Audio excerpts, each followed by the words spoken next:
Welcome to ONNPoint. I'm Andy Martins. Thank you for being on the show today. On today's show, we have the award-winning, amazing Kristen Trembinski, broker of record of Exit Realty, and we'll be back with her after these commercial breaks.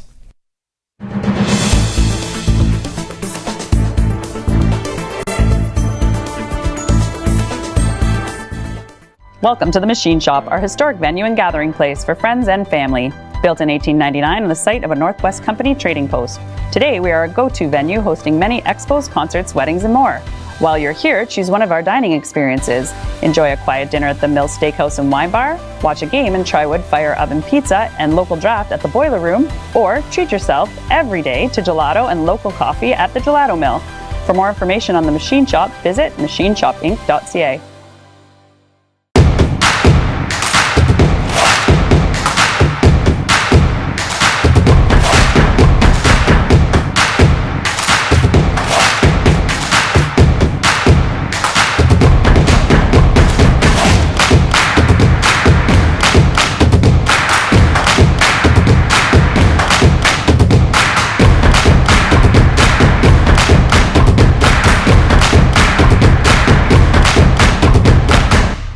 At 4:45, discover all kinds of treasures and never pay more than $5. Inventory is restocked every Saturday, and you can find anything from electronics to household items, toys, and much, much more.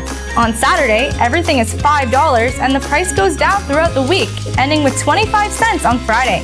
We restock weekly with new items from various big box stores, so you never know what treasures you can find. Come visit us at 4:45, 2510 Ashman Street in Sault Ste. Marie, Michigan.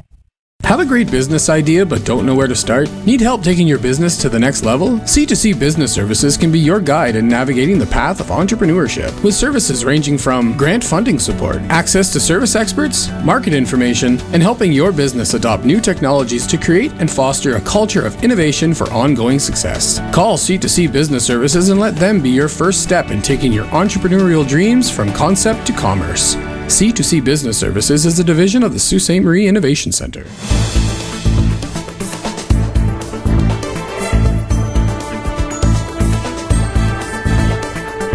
Welcome back to ONNPoint. I'm Andy Martins. If I seem a little bit more excited today than normal, it is because I've got the award-winning, amazing Kristen Trembinski, broker of record of Exit. If you're thinking of buying or selling a house, this is your lucky day.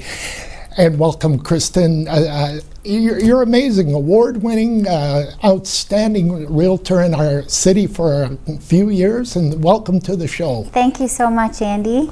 Let's talk about a little bit about your Broker of the Year award. When I said award-winning, I wasn't kidding. Yes, so just really proud to say that last year our brokerage was awarded Broker of the Year from Exit Realty Corp International. So that spans basically across Canada. So it was the Canadian Brokerage of the Year. Wonderful. Yeah, you went down to Texas, I believe, or down south there. We were down in Dallas.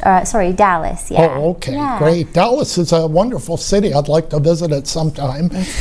So, what was the criteria of your brokerage to win that award? What needed to be done to get that award done?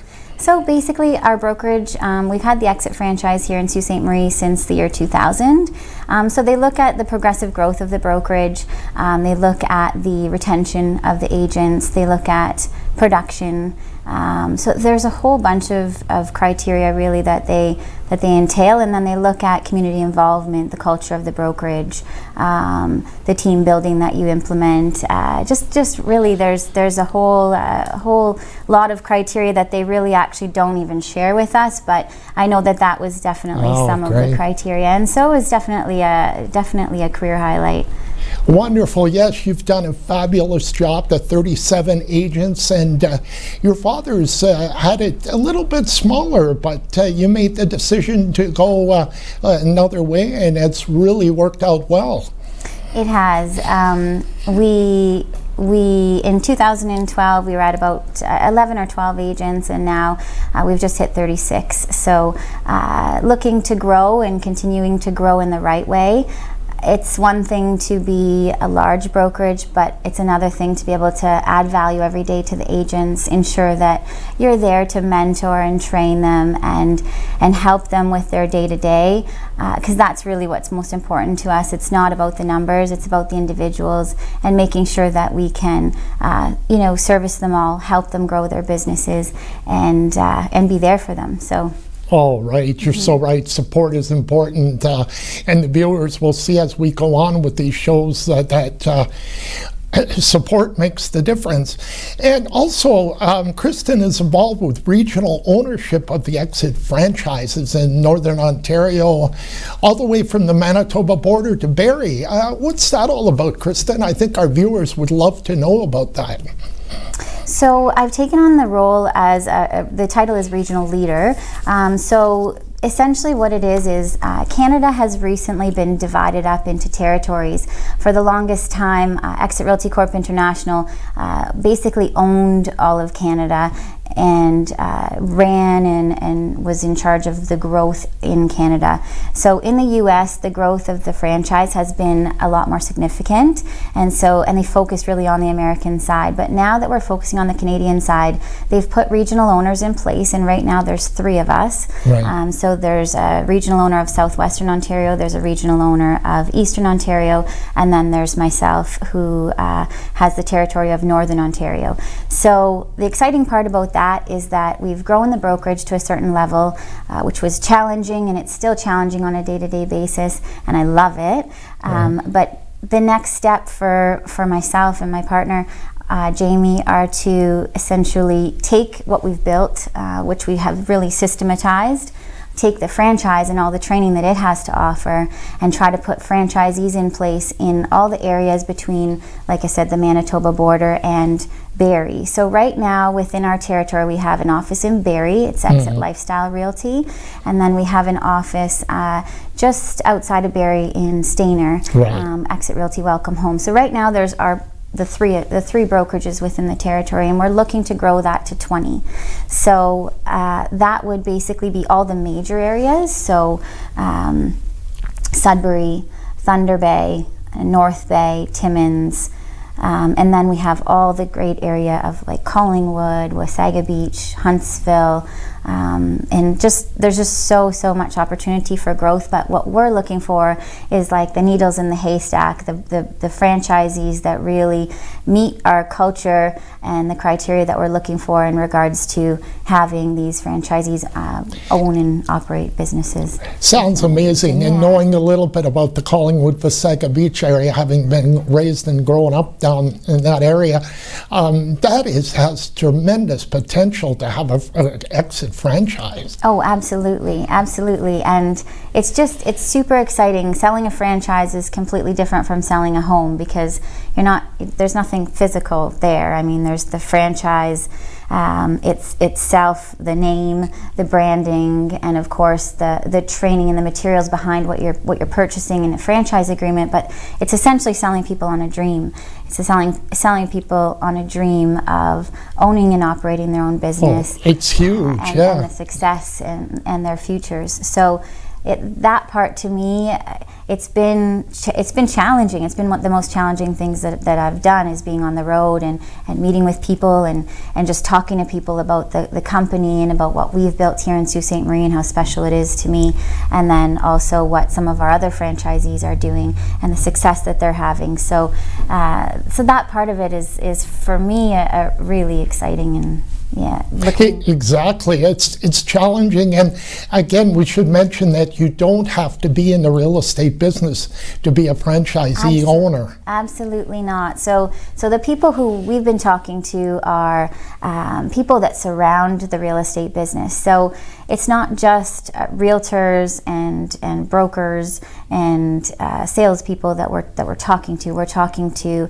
investors. We're talking to people in the banking industry. People, like I said, that really sort of like to call them our dirty dozen. So the people who surround the real estate business, who are really essential in helping us move forward with our business, but they're not necessarily in real estate. So we want to share our story with all of those people, because it's kind of just like they direct us to where it is that we're trying to go and the people that we're trying to find. So yeah. I guess one could go to the existing, like for Collingwood, one could go to the existing brokerage places in Collingwood and maybe try and entice people that are working in the business to come and open a franchise. But it opens up the door with people don't have to be in the business to own the franchise. Absolutely. So when you own a brokerage, if you're not a licensed sales representative or broker, you do have to obviously have a broker of record in place within the brokerage. So you can't just be a sales representative, open up a brokerage and start running it. You have to,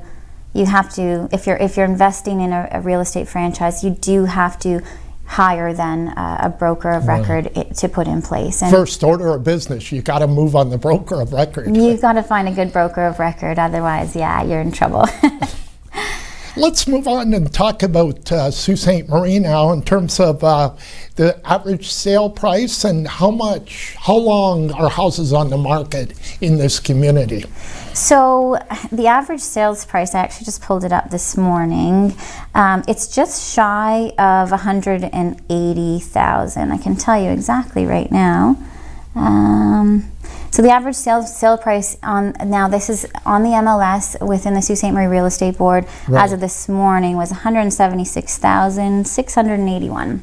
And then the average days on market is 60 currently, so 2 months. Wow. Basically. And it could go either or, like shy of that or a little bit over the 60. Absolutely. We're seeing more and more competing offer type situations in the market right now than we have in a very long time. I would say since like 2012 we experienced some of that kind of peak of our activity, and we're starting to experience that again. So the market right now, when people ask me how's the market, I definitely very confidently say that it's strong. Right.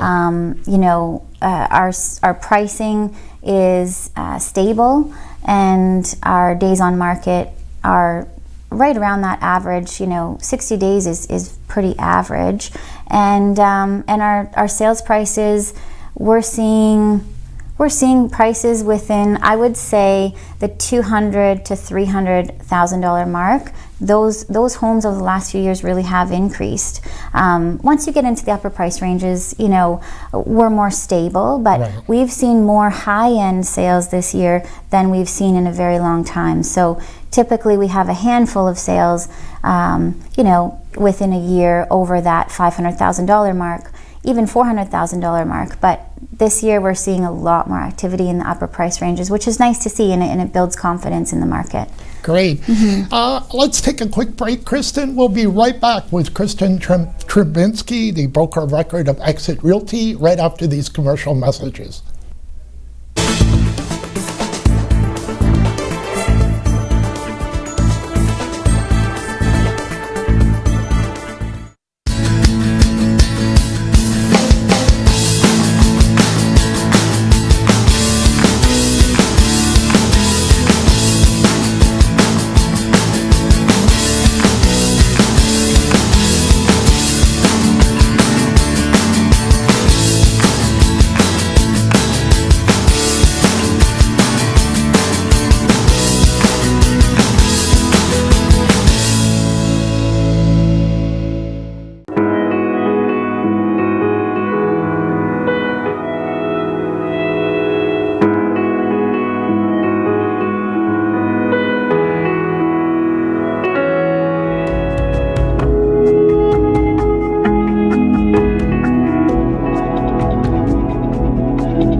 With over 45 years of experience, All Ontario Well Drilling offers hydrofracking and all well drilling services. Call 705-575-8088 or 705-257-9495.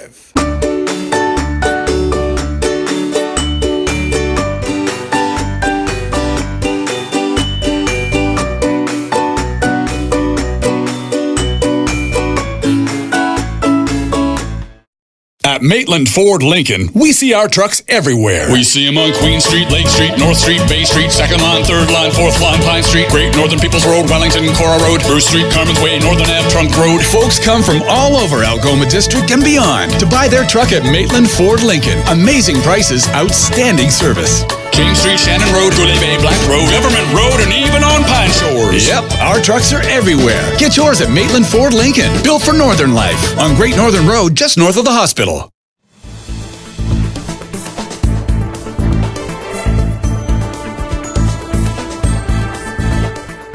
Welcome back to On Point. I'm Andy Martins. We've got the amazing award-winning Kristen Trembinski, broker of record of Exit Realty, and when she tells you that the price is $176, take it to the bank. This lady knows what she's talking about.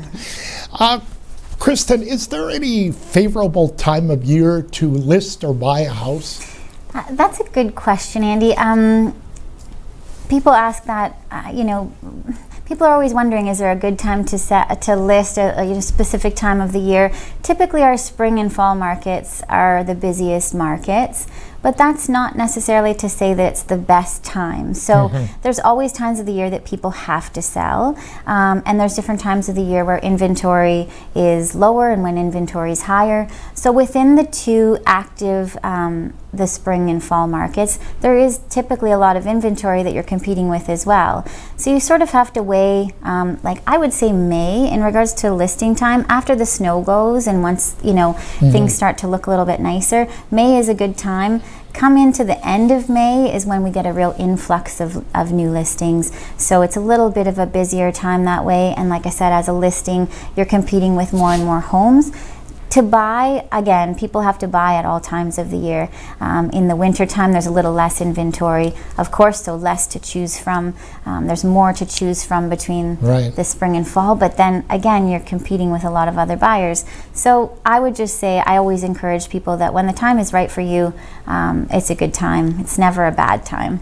I guess there's always exceptions to the rule. I've seen people that are relocated and get antsy and have to leave town and their house is still listed in the city. So there's always exceptions to the rule for having to maybe list in a particular time of the year you really don't want to.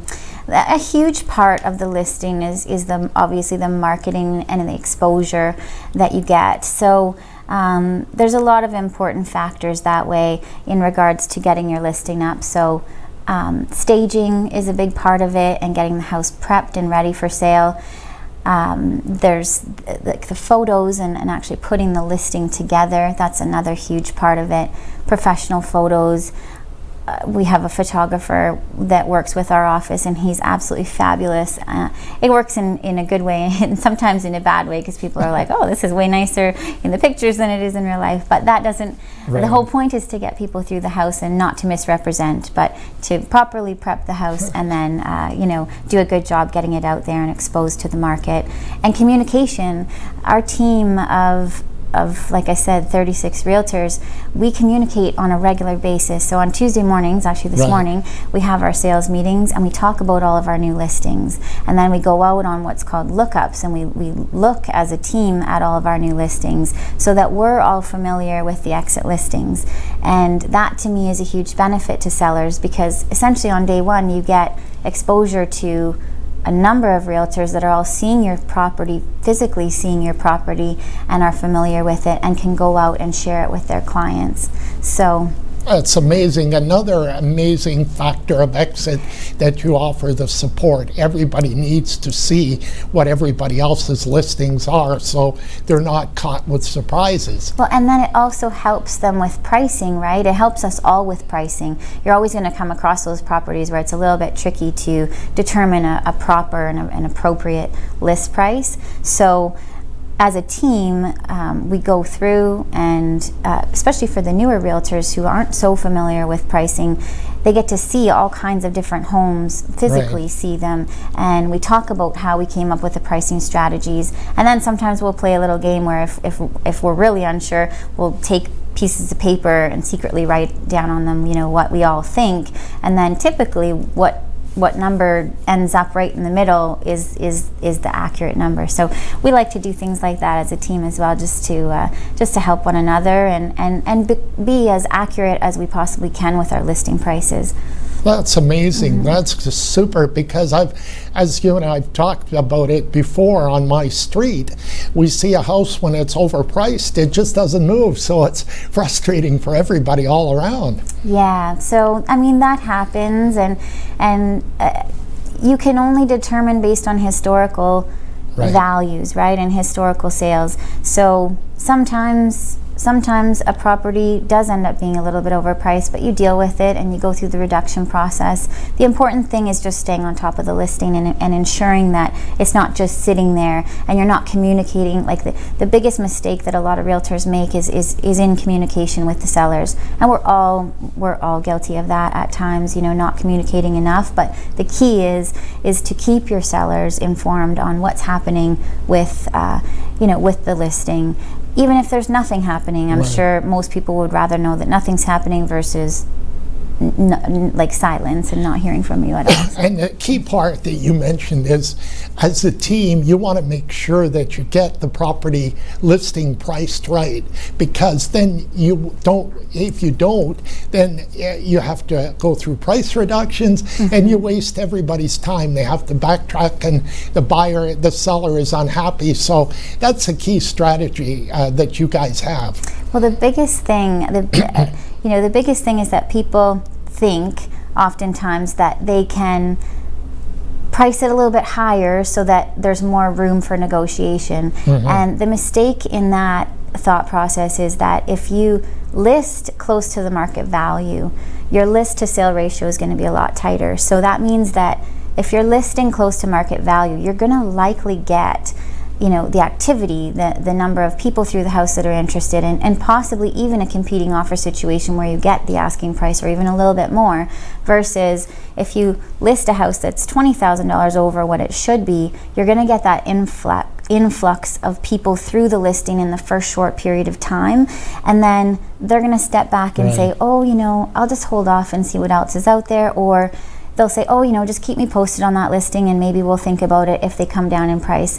And people have the misconception that buyers are going to lowball them, or that buyers are comfortable to lowball them. Buyers are not often comfortable to lowball. If they feel that a house is $20,000 more than what they feel they would want to pay, oftentimes they'll hold off and wait. And so if you overprice, you often end up going through the reduction process, and then in the end getting less than what you would have had you priced it at market value. Exactly. I saw that on my street as well. The lady was frustrated that she was being lowballed, but the reality is her pricing was high to begin with. That's why she was lowballed. But you're exactly right. How many homes does a buyer typically look at before they buy, and is there a deposit required?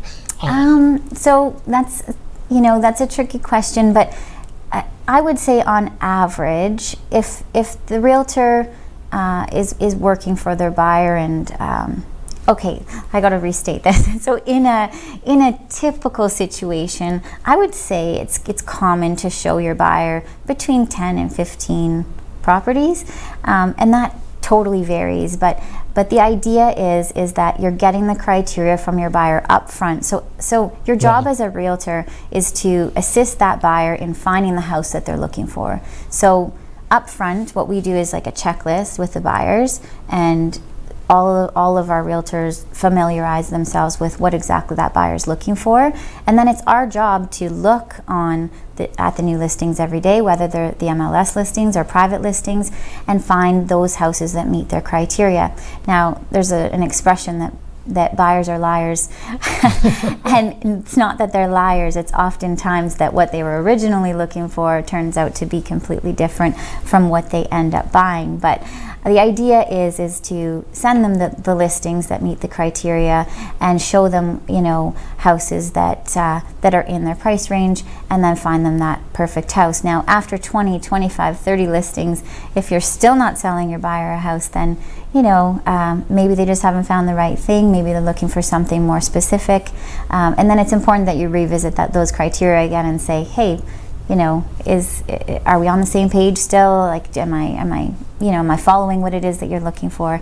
So, is it a problem where buyers kind of misplace what they really can afford and what they can qualify for sometimes? I think it's really important as a buyer that you start the process with getting pre-approved, because it'd be a shame if you started looking at a number of houses and then fell in love with one. And it's just the appropriate thing to do, to have an idea of what it is that you're comfortable with in terms of monthly payments. And oftentimes people aren't aware of all the the pre-approval process, so it's important to go and see a mortgage professional as your first step. And your down payment too, and if it's your first house, and you don't really want to get on the wrong foot with this process, and if you don't do it properly, you could, and it's frustration all around if that happens. And it's your realtor's job to sort of hold your hand and guide you through those steps, right? So, because especially first-time buyers, they just have no idea where to start. So that's the rewarding part of our job, is that we're able to help people find and put people in their home, which is essentially like most people's dream, right? It's one of the largest investments that we make in our lifetime. So it's a very, very rewarding part of the job. But in terms of a deposit or a down payment, people sometimes don't realize the difference of them. So there's a deposit that's due and payable upon acceptance of an agreement. So that deposit would be held in the listing brokerage's non-interest bearing trust account until the date of closing, and then it would get adjusted towards the purchase price. Now, a down payment is completely different. That's what you need to speak to your mortgage specialist about. So that would be whether it be 5%, 10%, 20% down payment. But the deposit is different from that. And everybody's different. Not everybody can put 20 to 25% down. It's more on the rare side that people can afford the 20%. It's obviously if you put 20% down, you avoid the mortgage insurance fees, which is really nice. But it's not for anyone to feel bad if they can't afford the 20% down, because not very many people can. So. Kristen, our time is up. I'm so sad. No. It's a delightful guest. Thank you so much for being on the show. Thanks, Andy. All right, we'll be back to wrap up the show right after these messages.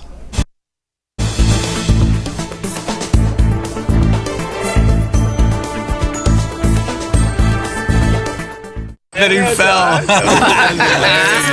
Whoa, I'm not driving. I'm way too stoned. How are you feeling, Beer? Oh, since we had that talk, I'm not driving tonight at all. What about you, Dave? You only had a couple of drinks. And only a couple of puffs. I don't drink and drive. No way I'm getting behind the wheel when I smoked weed, too. How are we getting home, then? Oh, you can drive, Dave. Come on, Dave. Take one for the team, buddy. Don't let weed and alcohol influence your decision to drive. Yeah, I need a ride.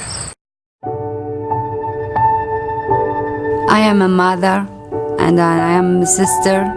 I'm a father. A wife, a daughter. I'm Somali lady. I can very proudly say that I'm a teacher. A social worker. I'm a human being. I have a dream to be free. And I wish we live in the world full of peace.